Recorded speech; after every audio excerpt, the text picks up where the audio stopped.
ইমুর কলার টিউনে বাংলা গান সেট করার জন্য গুগল প্লে স্টোর থেকে ইমু অফিসিয়াল অ্যাপটি প্রথমে আপডেট করে নেবেন। ভিডিওটি দেখে উপকৃত হলে লাইক কমেন্ট করবেন, তাহলে এরকম ভিডিও তৈরি করতে আমি উৎসাহ পাবো। ইমু অ্যাপটি ওপেন করার পর আপনার ইমু অ্যাকাউন্ট যদি লগ ইন করা থাকে তাহলে নিচের দিকে প্লাস আইকন দেখতে পাবেন। এই প্লাস আইকনে ক্লিক করবেন, মোর এবং 3 লাইন এই অপশনে ক্লিক করবেন। এখন স্বাভাবিকভাবে ইমুর অনেক অপশন চলে আসবে। আপনি এখান থেকে সেটিংসে ক্লিক করবেন, সিকিউরিটি অ্যান্ড প্রাইভেসির নিচে সেটিংসে ক্লিক করবেন। দেন এখানে অনেক সেটিংস ইমুর থাকবে, এখান থেকে ফাংশনস সেটিংসে ক্লিক করবেন। নিচের দিকে যদি স্ক্রল করে চলে আসেন তাহলে কলসের নিচে কলার টিউন অপশন পেয়ে যাবেন। এই কলার টিউনে ক্লিক করবেন।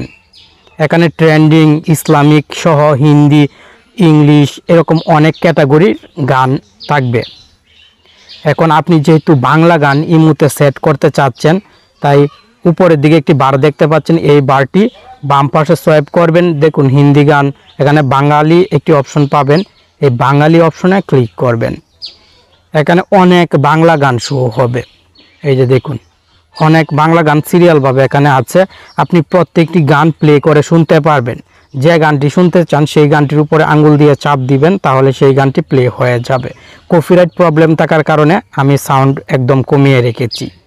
আপনি এখান থেকে দেখবেন কোন গানটি সবচেয়ে ভালো লাগে। যে গানটি ভালো লাগে সেই গানের পাশে টিক মার্ক থাকবে, সেই টিক মার্কে ক্লিক করে দিবেন, তাহলে গানটি কলার টিউন হিসেবে সেট হয়ে যাবে। কলার টিউন হিসেবে সেট হওয়ার পর আপনার ইমো অ্যাকাউন্টে কেউ কল দিলে কিন্তু এই গানটি বাজবে। এই যে দেখুন সেট হয়ে গেছে বাংলা গান। আপনি খুব সহজে আবার চেঞ্জও করতে পারবেন। চেঞ্জ করা খুবই ইজি। আপনি আরেকটি বাংলা গান সেট করে দিবেন, তাহলে চেঞ্জ হয়ে যাবে। এভাবে খুব সহজে ইমোতে কলার টিউন বাংলা গান সেট করা সম্ভব।